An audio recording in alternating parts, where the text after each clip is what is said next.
God bless, ಇಬ್ರು ಒಳ್ಳೇದಾಗ್ಲಿ, ಹೊಸ ಇದಕ್ಕೆ ಕಾಲಿಟ್ಟಿದ್ದಾರೆ. ದೇವ್ರು ಒಳ್ಳೇದು ಮಾಡ್ಲಿ.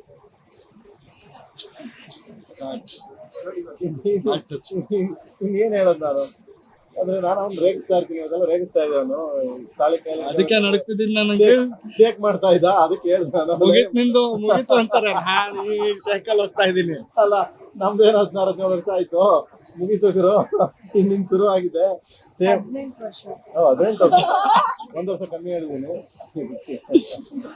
ನಿನ್ ಶುರು ಏನ್ ಮಗನೇ ಅಂದ್ರೆ ಅಂದ್ರೆ ಅಲ್ಲ, ಇಲ್ಲ ಸ್ವೀಟ್ ಅಪ್ಪ, ಪಾಪ ಆತರ ಏನಿಲ್ಲ. ಇಲ್ಲ ದುಡ್ಡು ಮನಿ ರಕ್ಷಿತಾನ ಹೆಸರಿದೆಯಲ್ಲ, ಅದು ಯಾವತ್ತು ಲಕ್ಷ್ಮಿ ಇದ್ದಂಗೆ ಗುರು. ಮುಟ್ಟದೆಲ್ಲ ಚಿನ್ನ, ಮುಟ್ಟದಲ್ಲ ಅಂದ್ರೆ ಮೈ ಮೇಲೆ ಇದೆ ಚಿನ್ನ ಅಂತಲ್ಲ.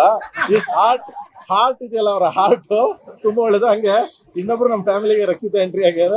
ನಿಜವಾಗ್ಲೂ ಅವ್ರ ಹಾರ್ಟ್ ತುಂಬಾ ಒಳ್ಳೇದು. ಅಂಡ್ ಇಬ್ರು ಚೆನ್ನಾಗಿ, ಗಾಡ್ ಬ್ಲೆಸ್, ತುಂಬಾ ಚೆನ್ನಾಗಿ ನಗ್ನಗ್ತಾ ಖುಷಿಯಿಂದ ಹೋಗ್ಲಿ ಅಂತ ದೇವರಲ್ಲಿ ಪ್ರಾರ್ಥನೆ ಮಾಡ್ಕೊತೀನಿ. ಒಂದು ಅಂಡ್ ದೆನ್ ಅವನು ಇಸ್ ಹೀರೋ, ಆಕ್ಟ್ರು.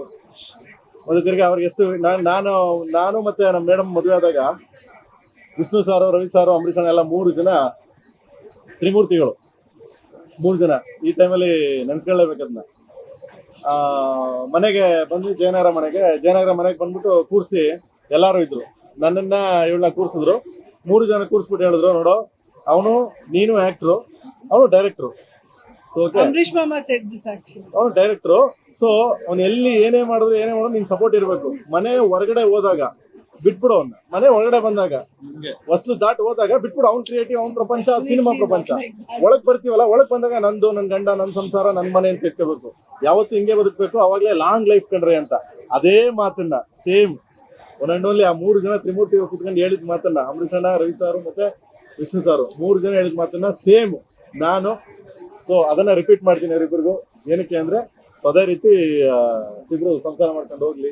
ಅಂದ್ರೆ ಅವನು ಆಕ್ಟ್ರು, ಹೋಗ್ತಾನೆ, ಕೆಲಸ ಮಾಡ್ತಾನೆ, ಯಾವುದೇ ಏನೋ ತೊಂದರೆ ಆಗದೆ ಖುಷಿಯಿಂದ ಇಬ್ರು ಇರ್ಲಿ ಅಂತ ಅದೇವ್ರಲ್ಲಿ ಪ್ರಾರ್ಥನೆ ಮಾಡ್ತೀನಿ. Thank you.